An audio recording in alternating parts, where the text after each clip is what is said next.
ನಿಮ್ಗೆ ದೊಡ್ಡ love letter ತರ ಒಂದು ಬಿಲ್ ಕೊಡ್ತಾರೆ. ಆದ್ರೆ ನಮ್ ಕಡೆ ಏನ್ ಹಾಯ್ ಫ್ರೆಂಡ್ಸ್, ಮುರ್ರಿಸಂ ಕಡೆಯಿಂದ ನೀವ್ ನೋಡ್ತಾ ಇರೋದು ಡ್ಯೂಕ್ 390 ಇಂಜಿನ್. ಈ ಗಾಡಿಯಲ್ಲಿ ಏನೇನ್ ಪ್ರಾಬ್ಲಮ್ ಅಂದ್ರೆ ಗಾಡಿ ತುಂಬಾ ಸ್ಮೋಕ್ ಬರ್ತಾ ಇದೆ, ಇಂಜಿನ್ ಅಲ್ಲಿ ಜಾಸ್ತಿ ಕುಡಿತೈತೆ ಅಂತ ಕಸ್ಟಮರ್ ಬಂದ್ಬಿಟ್ಟು ಎಲ್ಲ ಎತ್ಕೊಂಡ್ ಹೋಗೋರೆ.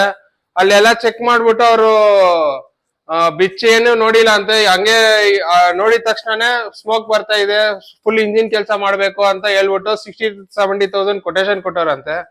ಆಮೇಲೆ ನಮ್ ಇನ್ಸ್ಟಾಗ್ರಾಮ್ ಪೇಜ್ ನೋಡ್ಕೊಂಡು ಗಾಡಿ ಕಸ್ಟಮರ್ ನಮ್ಮ ಮೋಟರಿಸಮ್ಗೆ ಎತ್ಕೊಂಡ್ ಬಂದ್ರು.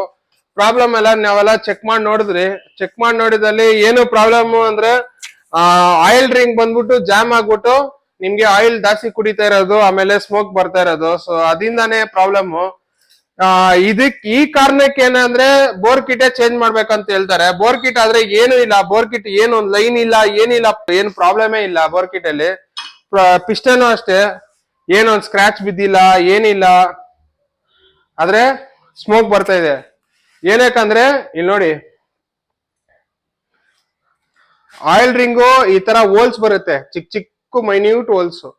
ಸೊ ಅದರಿಂದ ಏನಾಗುತ್ತೆ ಅಂದ್ರೆ ಆಯಿಲ್ ಬೋರ್ ಅಲ್ಲಿ ಫುಲ್ ನೀಟಾಗಿ ಸಪ್ಲೈ ಆಗುತ್ತೆ. ಆದ್ರೆ ಹಳೆದಲ್ಲಿ ಬಂದ್ಬಿಟ್ಟು ಇಲ್ಲಿ ನೋಡ್ಬೋದು ನೀವೇ, ಫುಲ್ ಎಲ್ಲ ಜಾಮ್ ಆಗಿದೆ ಹಳೆ ಇದಲ್ಲಿ ಆಯಿಲ್ ರಿಂಗ್ ಅಲ್ಲಿ. ಸೊ ಇವ್ರು ಬೇರೆ ಕಡೆ ಏನ್ ಮಾಡ್ತಾರ ಅಂದ್ರೆ ಶೋರೂಮ್ ಅಲ್ಲಿ ಬಂದ್ಬಿಟ್ಟು ಕಂಪ್ಲೀಟ್ ಈ ತರ ಇಂಜಿನ್ ಏನೋ ಪ್ರಾಬ್ಲಮ್ ಅಂದ್ರೆ ಎಲ್ಲಾ ಸೆಟ್ ಚೇಂಜ್ ಮಾಡ್ಬಿಟ್ಟು ನಿಮ್ಗೆ ದೊಡ್ಡ ಲವ್ ಲೆಟರ್ ತರ ಒಂದು ಬಿಲ್ ಕೊಡ್ತಾರೆ. ಆದ್ರೆ ನಮ್ ಕಡೆ ಏನಂದ್ರೆ ಫಸ್ಟ್ ಎಲ್ಲ ಬಿಚ್ಚಿ ಎಲ್ಲ ಚೆಕ್ ಮಾಡ್ತೀರಿ, ಏನ್ ಪ್ರಾಬ್ಲಮ್, ಏನಕ್ಕೆ ಆಗಿದೆ, ಆಮೇಲೆ ಏನೇನ್ ಅಡ್ಜಸ್ಟ್ಮೆಂಟ್ ಮಾಡ್ಬೋದು, ಏನೇನ್ ನೆಕ್ಸ್ಟ್ ಸರ್ವಿಸ್ ತನಕ ನಡೆಯುತ್ತೆ, ಏನನ್ನು ಇವಾಗ್ಲೇ ಕಂಪಲ್ಸರಿ ಚೇಂಜ್ ಮಾಡ್ಬೇಕಂತ ನೋಡ್ತೀರಿ. ಸೊ ಅದರಿಂದ ಬಂದ್ಬಿಟ್ಟು ಕಸ್ಟಮರ್ಗೆ ಫ್ರೆಂಡ್ಲಿ ಬಿಲ್ ಬರುತ್ತೆ. ಸೊ ಅದರಿಂದಾನೆ ನಿಮ್ಗೂ ಏನಾದ್ರೂ ಇದೇ ತರ ಸ್ಮೋಕ್ ಬರ್ತಾ ಇದೆ, ಯಾವ್ದೇ ಗಾಡಿ ಇರ್ಲಿ, ಏನೇ ಪ್ರಾಬ್ಲಮ್ ಇರ್ಲಿ, ಸ್ಮೋಕ್ ಅಂತ ಇಲ್ಲ, ಯಾವ್ದೇ ಸಣ್ಣ ಪುಟ್ಟ ಪ್ರಾಬ್ಲಮ್ ಇರ್ಲಿ, ಏನೇ ಪ್ರಾಬ್ಲಮ್ ಎಲ್ಲ ಸಾಲ್ವ್ ಆಗಿಲ್ಲ ಅಂದ್ರೆ ಮೋಟರಿಸಂ ಕಾಂಟ್ಯಾಕ್ಟ್ ಮಾಡಿ. ಥ್ಯಾಂಕ್ ಯು, ಬಾಯ್. ಇದೇ ತರ ನಿಮ್ ಫ್ರೆಂಡ್ಸ್ಗೂ ಈ ವಿಡಿಯೋ ಶೇರ್ ಮಾಡಿ ಮರೀದಿರೆ. ಬಾಯ್ ಬಾಯ್.